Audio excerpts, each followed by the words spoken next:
penghalang-penghalang rizki. Ya, penghalang di sini bukan hanya tidak dapat harta, tapi penghalang yang sifatnya umum. Kalau penghalang ini dikerjakan sama seorang muslim, dia akan terhalangi dari rizki, baik harta itu sendiri, atau baik dihilangkan keberkahan harta oleh Allah.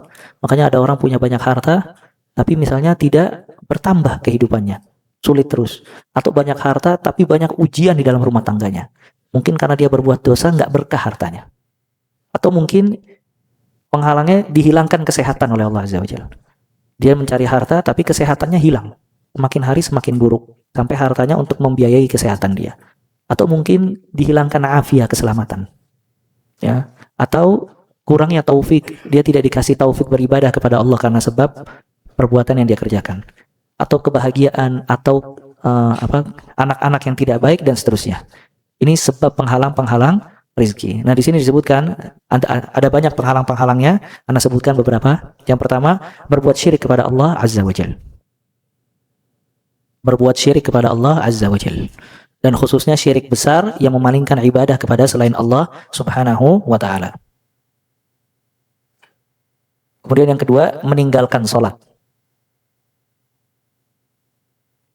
Ini juga orang yang meninggalkan sholat hilang keberkahannya.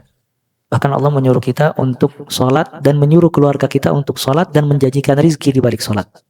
Kata Allah, wa'mur ahlaka bis salati wastabir 'alaiha la nas'aluka rizqa nahnu narzuquk.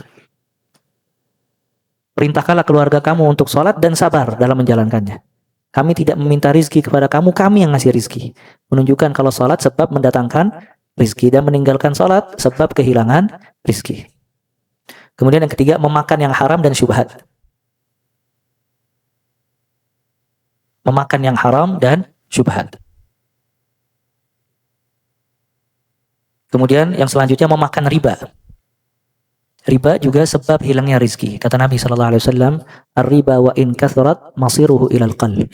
Riba walaupun banyak, ujungnya itu akan menjadi kecil dan sedikit. Makanya kadang orang kalau riba, awalnya besar, ujungnya hilang, habis. Ima mungkin bangkrut, atau ima ditipu, atau ima penyakit yang membiayai kehidupan dia sampai habis, dan seterusnya. Ya, maka riba walaupun banyak, ujungnya akan menjadi sedikit. Sampai kadang orang tidak memiliki apa-apa. Dari sebab dia makan riba, ya, atau muamalah ribawiyah. Kemudian juga jualan yang haram. Jualan yang haram sebab terhalangi rizki yang halal. Kemudian dosa dan maksiat. Dosa dan maksiat. Kata Nabi SAW, innal abda la yahrumu birrizqi bidzambi alladhi yusibuh. Sesungguhnya seorang hamba dihalangi dari rizki karena dosa yang dia lakukan. Karena dia berdosa, akhirnya terhalangi dari rizki yang halal.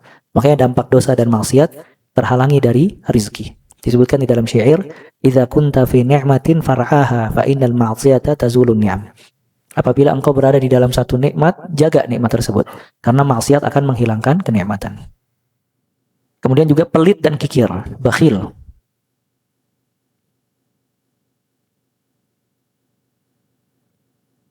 Pelit dan kikir. Tadi doa malaikat, Allahumma a'ti mumsikan talafan. Ya Allah, berikanlah orang yang menahan hartanya kebinasaan terhadap hartanya. Kemudian tidak mensyukuri nikmat. Tidak mensyukuri nikmat. Ini juga nggak boleh. Ya, tidak mensyukuri nikmat. Maka semua nikmat yang datang dari Allah Azza wa Jalla harus disyukuri dan dikembalikan kepada Allah Subhanahu wa ta'ala. Kemudian zalim dan memakan hak manusia. Ini juga nggak boleh. Zalim dan memakan hak manusia sebab kebangkrutan, kerusakan, dan sebab hilangnya harta. Kalau dia berbuat zalim dan memakan hak manusia, nggak boleh. Makanya dia hati-hati kalau dalam usaha, kemudian dalam bekerja, jangan sampai pertama dia zalim. Kemudian yang kedua, jangan sampai memakan hak saudaranya. Ya. Kemudian urusan-urusan seperti ini tidak akan selesai sampai di akhirat. Kecuali kalau mereka menyelesaikannya di dunia. Kalau tidak selesai di dunia, tetap akan dituntut sampai akhirat. Makanya urusan sesama manusia berat. Dan yang paling banyak urusan manusia berkaitan dengan harta.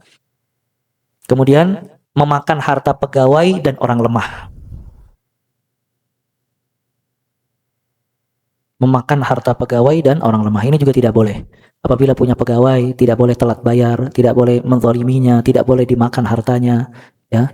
Dia harus berbuat adil, berbuat bijak, ya, dan memberikan haknya sebagaimana mestinya. Kemudian memutus hubungan silaturahim.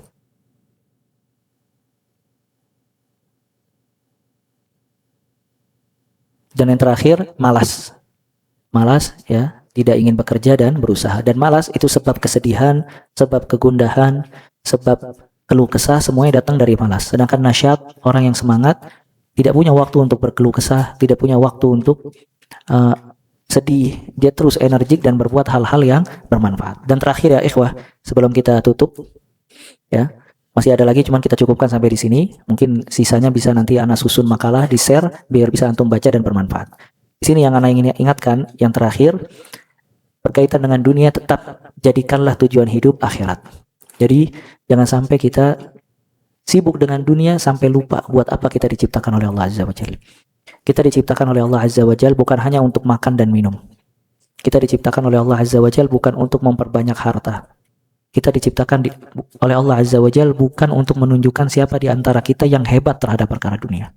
Siang dan malam Allah jadikan buat kita agar kita beribadah kepada Allah Azza wa Jalla. Ya. Maka disebutkan oleh salah seorang salaf, ya ibna Adam, al-lail wan nahar ya'malani fik, fa'mal anta fihima. Wahai anak Adam, Allah jadikan siang dan malam ini bekerja untuk kamu. Maka kamu beramal di siang hari dan di malam hari. Karena adanya siang dan malam buat manusia. Ya. Dan dikatakan umur manusia itu yang paling berharga. Kenapa? Karena harta kalau hilang bisa dicari, dan umur yang sudah lewat tidak bisa kembali. Dan manusia sedang menunggu sisa umurnya. Maka dia harus menjadikan tujuan hidupnya akhirat, bukan dunia. Kalau seandainya dia habiskan buat dunia, maka dia tidak mendapatkan apa-apa di akhirat kelak. Tapi kalau dia jadikan tujuan hidupnya akhirat, dia akan diberikan oleh Allah semuanya. Maka di sini pentingnya membenahi tujuan hidup. Ya, tujuan hidup seorang muslim akhirat, Allah dan daral akhirat. Dan kalau seorang muslim menjadikan semua tujuan dan kegundahannya satu, mencapai Allah dan kehidupan akhirat, Allah cukupkan dari semua kegundahan dan kesulitan hidup. Nah, makanya di sini Anda bacakan beberapa athar dan juga perkataan ulama. Kata Ibnu Rajab rahimahullah, man ishtaghala bi ta'atillah faqad takaffala Allahu bi rizqihi. Barang siapa yang sibuk menjalankan ketaatan kepada Allah, maka Allah jamin rizkinya. Kalau seandainya dia sibuk menjalani ketaatan kepada Allah Azza wa Jalla, Allah jamin rizkinya. Dikasih rizki oleh Allah Azza wa Jalla. Nggak mungkin nggak dikasih. Bagaimana Allah mentelantarkan hambanya yang bangun di malam hari, rukuk dan sujud kepada Allah, berdoa dan memohon kepada Allah, mentauhidkan Allah, dibiarkan sama Allah begitu saja. Bahkan kalau Allah menjadikan hambanya sebagai kekasihnya, itu akan diberikan dunia dalam keadaan hina. Dunia datang dalam keadaan hina dan dia tidak menginginkan dunia tersebut. Kalau dia menjadi kekasih Allah Azza wa Jalla. Makanya di sini kata Ibnu Rajab, kalau kesibukan seorang hamba ketaatan kepada Allah, maka Allah jamin rizkinya. Kemudian juga kata Ibnu Mas'ud radhiyallahu taala an, man ja'alal humum hamman wahidah. Barang siapa yang menjadikan kegundahan, keinginan cuma satu keinginan. Di antara banyak keinginannya, anak ingin kaya, ingin punya rumah besar, mobil 4, motor ini, dan yang banyak impian dia. Betul gak? Istri 4, anak sekian. Kata Ibnu Mas'ud, man ja'alal humum hamman wahidah. Barang siapa yang menjadikan semua keinginannya hanya satu keinginan. Hamma akhiratihi, keinginan menggapai kehidupan akhirat. Tujuan dia cuma untuk Allah dan menggapai kehidupan akhirat. Kafahullahu hamma dunia. Maka Allah akan mencukupkan semua keinginan dunianya. Jadi kalau dia menjadikan semua keinginannya satu, Allah dan kehidupan akhirat, Allah cukupkan semua keinginan dunia. Ya. Kemudian kata beliau, wa man tasha'abat bihim al-humum. Barang siapa yang terletihkan dengan kegundahan dunia. Pengen ini, pengen itu, banyak impian seputar dunia. Lam yubalillah fi ayyi awdiyati halak. Maka Allah tidak akan peduli di kesibukan dunia mana ketika dia wafat atau binasa. Dibiarkan sama Allah dengan kesibukan dunianya sampai dia wafat. Dan Abu Darda, subhanallah ya ikhwah, Abu Darda salah seorang sahabat Nabi SAW yang zuhud. Ditawarkan jadi gubernur, gak mau, malah jadinya guru ngaji. Dia berdoa kepada Allah, Allahumma inni a'udzubika min tafriqatil qalb. Allahumma inni a'udzubika min tafriqatil qalb. Ya Allah, aku berlindung kepadamu dari hatiku yang berpecah belah. Apa maksudnya? Kata para ulama, maksudnya ai an yuj'al fi kulli wadin mal. Maksudnya dia berlindung kepada Allah di setiap tempat ada urusan harta sama bisnis dia. Dia ke sini ada urusan ini. Nanti ke tempat sini ada urusan ini, ke tempat sini ada urusan ini, ke tempat sini ada urusan ini. Maka hatinya berpecah dengan urusan-urusan itu. Akhirnya menyibukkan dia dari tugas utamanya beribadah kepada Allah Azza wa Jalla. Maka Abu Darda berlindung kepada Allah dari tafriqatil qalb, hati yang berpecah belah mengurusi perkara-perkara dunia yang banyak. Ini juga anjuran seseorang mencukupkan mengambil dunia Maksudnya yang bisa memenuhi kebutuhan dia. Karena Allah Ta'ala menuntut kita kaya apa tidak? Menuntut hambanya kaya apa tidak? Inti dari ma'isyah apa? Intinya apa? Kecukupan. Allah nuntut kita agar kita cukup, tidak meminta-minta kepada manusia. Ya, makanya subhanallah, Allah menuntut hambanya dalam masalah rizki ringan. Qut, makanan pokok sehari-hari yang mencukupkan dia. Agar dia tidak meminta-minta kepada manusia. Maka kata Nabi SAW, man asbaha minkum aminan fi sirbih, mu'afan fi jasadih, wa indahu qutu yaumi, faka'annama huyyizat lahu dunya bihadafiriha.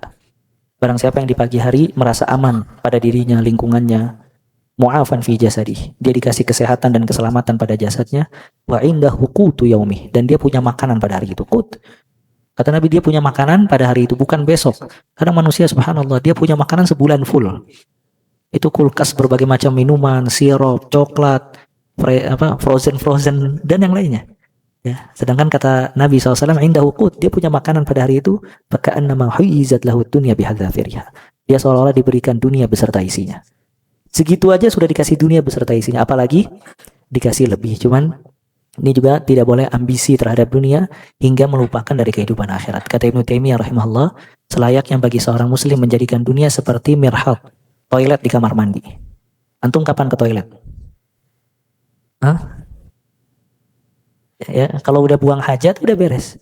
Makanya kalau orang ada hajat, selesai dari hajat dia kembali lagi kepada tujuan asalnya. Makanya duduk dengan orang-orang dunia, kalau bahasa Arabnya ashabul abtal, yang selalu membicarakan uang, nominal dan yang lainnya, itu yang paling banyak meletihkan hati, melupakan kehidupan akhirat, melalaikan kita dari Allah Azza wa Jalla, dan membuat kita tidak pernah bersyukur kepada Allah Subhanahu wa Ta'ala. Makanya sebagian salaf selalu duduk dengan orang-orang miskin dan fuqara, banyak mengingatkan dia kepada Allah dan banyak membuat dia bersyukur kepada Allah Subhanahu wa Ta'ala.